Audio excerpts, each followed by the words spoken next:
আহ্বায়ক ক্যান্ডিডেটকে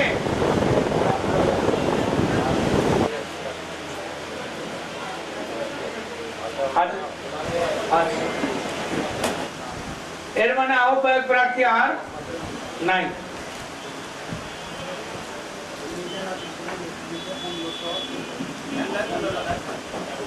thank you. 1550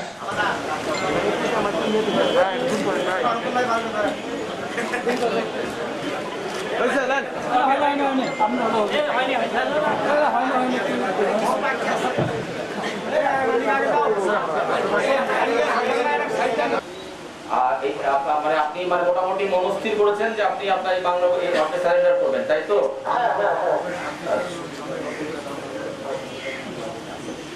আপনি কি 61টা মামলায় জামিনে আছেন? জামিনে আছি, কিন্তু কিছু কিছু ওয়ারেন্ট আছে আর কয়েকটা মামলা জামিন ছাড়া টোটাল প্রায় 11টার মতো ঘটনা আছে। তারপর বের করে যেটুকু পাওয়া গেল 11-12টার মতো ঘটনা। আপনার মামলা কে দেখতেছে? আমাদের মানে কেমন কেউ না ভাই, এটা একদম ব্যক্তিগত। ব্যক্তিগতভাবে এগুলো দেখছেন? হ্যাঁ, ব্যক্তিগতভাবে। ঠিক আছে, আপনি আপনার লোকজন এখানে সারা দিছে, তারা বলেছে আপনি আন্দোলন সংগ্রামে ছিলেন। আসলে আমাদের নিয়মটা হচ্ছে কাউন্সিলর যে প্রার্থী হবে আর আপনার মধ্যে এরকম উল্লেখযোগ্য প্রার্থী কিন্তু অবশ্যই মাঠে থাকতে হবে। তো আপনার এই আপনি নিজেও আমাকে ফোন করেছেন, আপনি আমার এখানে রেফারেন্স দিয়েছেন। আসলে আমি এই জন্য নেতা কর্মীদের সামনে সবার সম্মতি নিচ্ছি যে আপনি আসলে আপনার মামলা জটিলতার কারণে এখানে আসতে পারেন নাই। সব ঠিক আছে, তো আমি আপনাকে বলবো আপনি যত তাড়াতাড়ি পারেন আপনার মামলাগুলোকে আপনি রিকভারি করার চেষ্টা করেন, ঠিক আছে? এখন স্বেচ্ছাসেবক দল ব্র্যান্ডিং হচ্ছে, এটা একটা প্রগতিশীল সংগঠনে পরিণত হচ্ছে। এটা আপনি এভাবে নিজেকে হিডেন রেখে হয়তো আজকে কাউন্সিলটা আপনি ফেস করলেন, ঠিক আছে, কিন্তু আগামীতে আপনাকে দল সে সুযোগ দেবে না, ঠিক আছে? হ্যাঁ, সেটা মাথায় রেখে আপনি আপনার মামলাগুলোকে ঠিক করবেন, ঠিক আছে? তো ঠিক আছে মিজান, ভালো থাকবেন আপনি। ওয়ালাইকুম আসসালাম।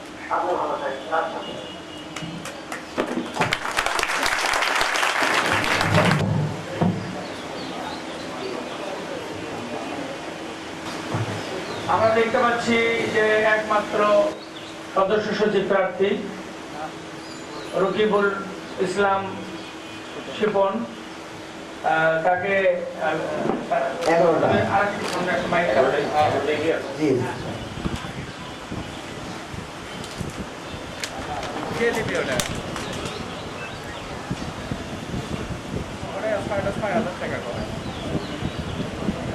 কতগুলো ফর্ম জমা দিয়েছেন?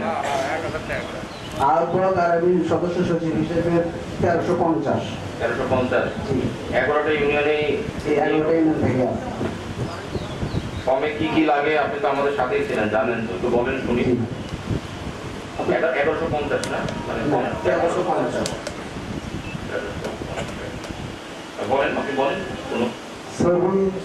ভোটার আইডি কার্ডের ফটোকপি, নাম, ঠিকানা, পিতার নাম, তারপর মামলা, পূর্বে রাজনৈতিক মামলা আছে কিনা, তারপর কোন দলের সাথে মানে দল যেন আগামীতে যুব দল, ছাত্র দল তথা অন্য দল অঙ্গ সংগঠনের যে শক্তিশালী হয়, আমি আমার সংক্ষিপ্ত বক্তব্য শেষ করছি।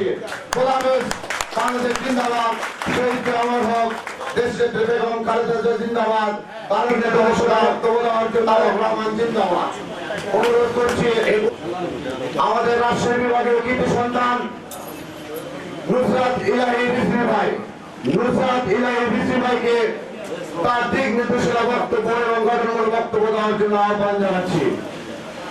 বগুড়া জেলা কর্তৃক আয়োজিত সদর উপজেলার এই কর্মী সমাবেশে আমাদের মাঝে উপস্থিত জাতীয়তাবাদী স্বেচ্ছাসেবক দলের বগুড়া সদর উপজেলার সর্বস্তরের নেতাকর্মী সহ যারা এখানে উপস্থিত আছেন, বিভিন্ন অঙ্গ সংগঠন, যুবদল, ছাত্রদল, স্বেচ্ছাসেবক দল সহ আরো অনেক অঙ্গ সংগঠন উপস্থিত আছেন, আমাদের ফাদার সংগঠন বিএনপি নেতৃবৃন্দ আছেন।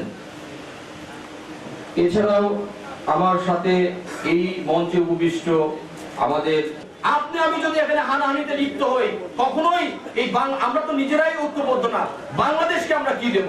যার কারণে আপনার আমার সকলের দায়িত্ব হচ্ছে আমাদের এই বগুড়ার মাটি অত্যন্ত গুরুত্বপূর্ণ। এই মাটি শহীদ প্রেসিডেন্ট জিয়াউর রহমান, জিনার পরিবার এখানে আছেন। এইখান থেকে উত্তরবঙ্গের সূতিকাগার বলা হয় বগুড়াকে।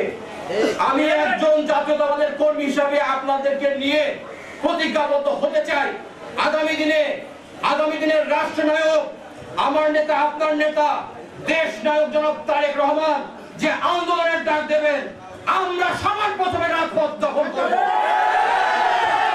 রাজপথ ছেড়ে আমরা যাব না, যতক্ষণ তিনি আমাদেরকে হুকুম না দিন আমরা রাজপথ ছেড়ে যাব না। সেই আগামী দিনের আমরা মোটামুটি আমাদের যে স্বেচ্ছাসেবক দলের যে কর্মসূচি আজকে আমরা আর 2টা প্রোগ্রাম আছে, আমরা মোটামুটি শেষ প্রান্তে। জানি না কালকে আপনার আমার সাথে হয়তোবা রাজপথে দেখা হবে, হয়তোবা কি হবে আমরা জানি না, কিন্তু আমাদের দায়িত্ব আছে। আজকে আমাদের পিঠে দেওয়ালে ঠেকে গেছে। আজকে এই নিশিরাতের সরকার আপনাকে আমাকে আঘাত করতে করতে তারা আজকে আমাদের ঘরে ঢুকে গেছে। ঘরে ঢুকেই নি, যদি আমাদের ঘরের দেওয়াল পর্যন্ত ভেঙে যাচ্ছে।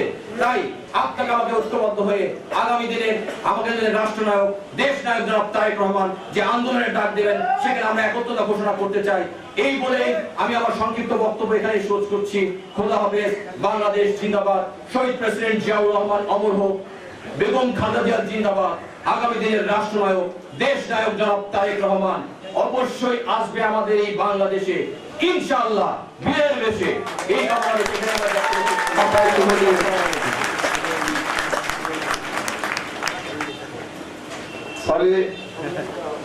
বগুড়া জেলা স্বেচ্ছাসেবক দলের সংগ্রামী আহ্বায়ক মাজেদুর রহমান জুয়েল ভাই,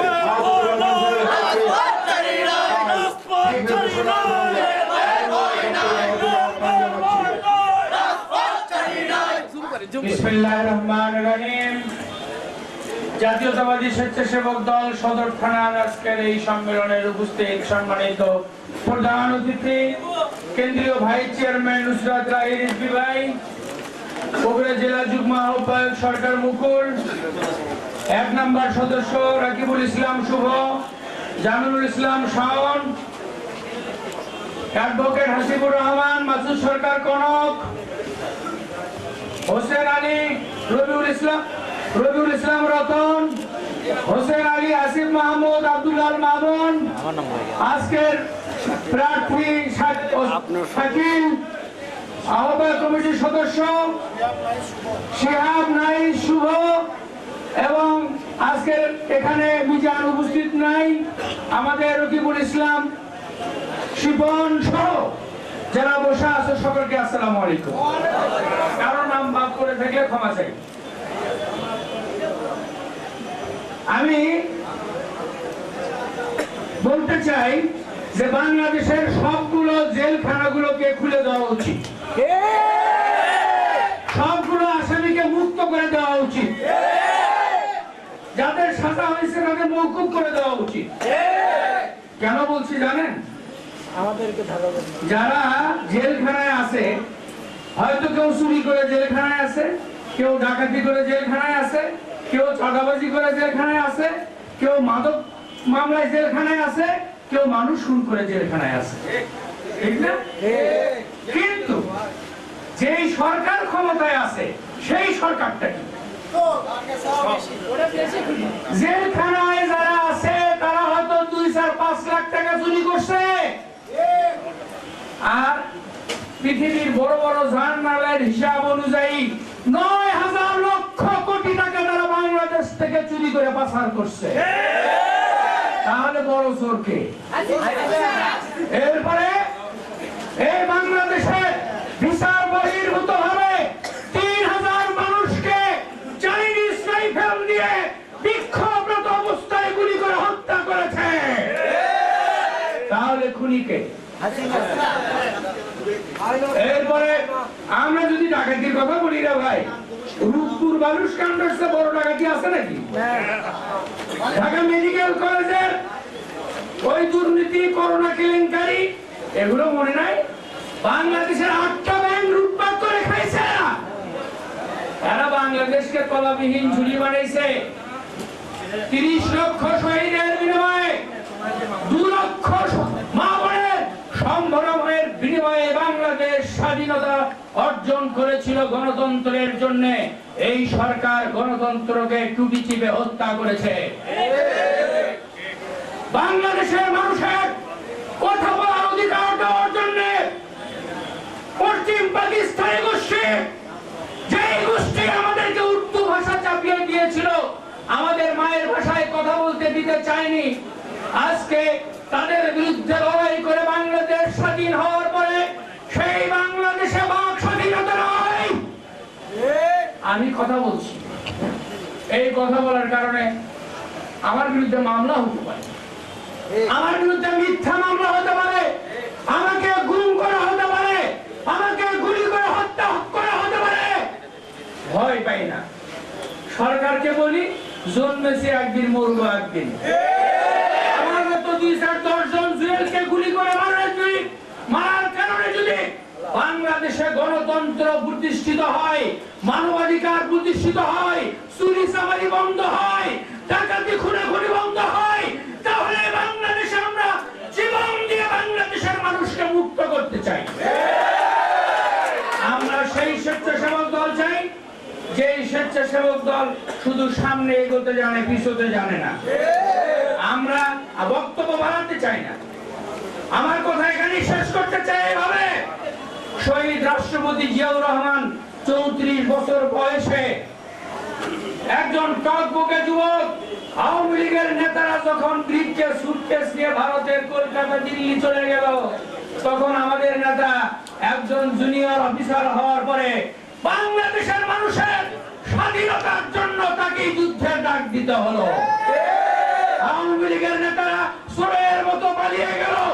শহীদ রাষ্ট্রপতি বাংলাদেশের স্বাধীনতা যুদ্ধের ঘোষণা দিয়েছিলেন। তিনি রাজনৈতিক নেতা ছিলেন না, তিনি বাংলাদেশের মানুষের মুক্তির জন্য ওই বয়সে যে ভূমিকা পালন করেছিলেন। আমরা বুড়ো হয়ে যাইনি, আমরা বুড়ো হয়ে যাইনি। আমরা শহীদ জিয়াউর রহমানের আদর্শকে ধারণ করেছি, আমরা শহীদ জিয়াউর রহমানের আদর্শকে ধারণ করি। আমরা প্রত্যেককে একজন শহীদ জিয়া হতে চাই। আমরা বাংলাদেশের প্রত্যেকটা যুবককে তারুণ্যের অহংকার তারেক রহমান বানাতে চাই। আমরা প্রত্যেককে একজন তারেক রহমান হতে চাই, যে তারেক রহমানের বিরুদ্ধে যাকে হত্যা করতে চাওয়া হয়েছিল, আল্লাহ পাক তাকে বেঁচে রেখেছেন। বাংলাদেশের মানুষের 18 কোটি মানুষের দোয়ায় তারেক রহমানকে আল্লাহ বেঁচে রেখেছেন। আমি বিশ্বাস করি তারেক রহমান বাংলাদেশে অচিরে আসবেন ইনশাআল্লাহ। তিনি শুধু বাংলাদেশে আসবেন না, বাংলাদেশের ক্ষমতা তার হাতে যাবে, বাংলাদেশের ক্ষমতা তার পদতলে লুটোপুটি খাবে ইনশাআল্লাহ।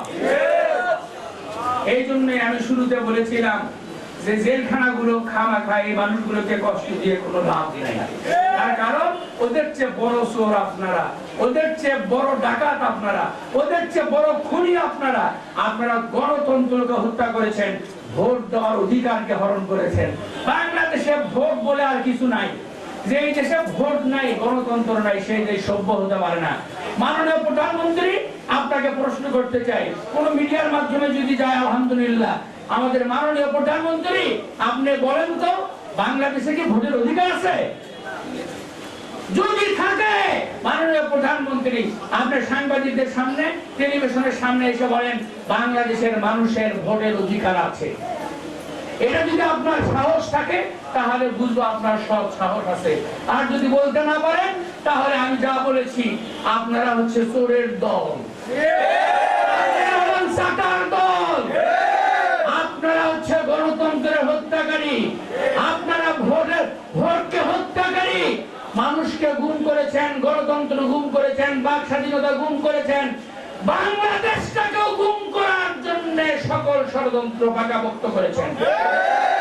স্বেচ্ছাসেবক দল, তোমাকে আজকে তোমরা যারা বসে আছো তোমাদেরকে আগামী রাজপথে ভূমিকা পালন করতে হবে। আগামী রাজপথ স্বেচ্ছাসেবক দখলে থাকবে। কোন চোখ রাঙ্গানিকে আমরা ভয় পাই না। আমরা মঙ্গল গোড়ার থেকে এখানে নামি নাই, আমরা ভাষা আসি নাই, আমরা বাংলাদেশের সন্তান, এখানকার শিকড় পোতা আছে। আগামী দিনের আন্দোলনে আপনাদের সকলকে রাজপথে ভূমিকা পালন করার আহ্বান জানিয়ে আমার বক্তব্য শেষ করছি। বাংলাদেশ জিন্দাবাদ, শহীদ জিয়া অমর হোক, বেগম খালেদা জিয়া জিন্দাবাদ, তারুণ্যের অহংকার তারেক রহমান জিন্দাবাদ, বাংলাদেশ জিন্দাবাদ, স্বেচ্ছাসেবক দল জিন্দাবাদ। আজকের এই সম্মেলন সফল হোক। সকলকে ধন্যবাদ। আসসালামু আলাইকুম।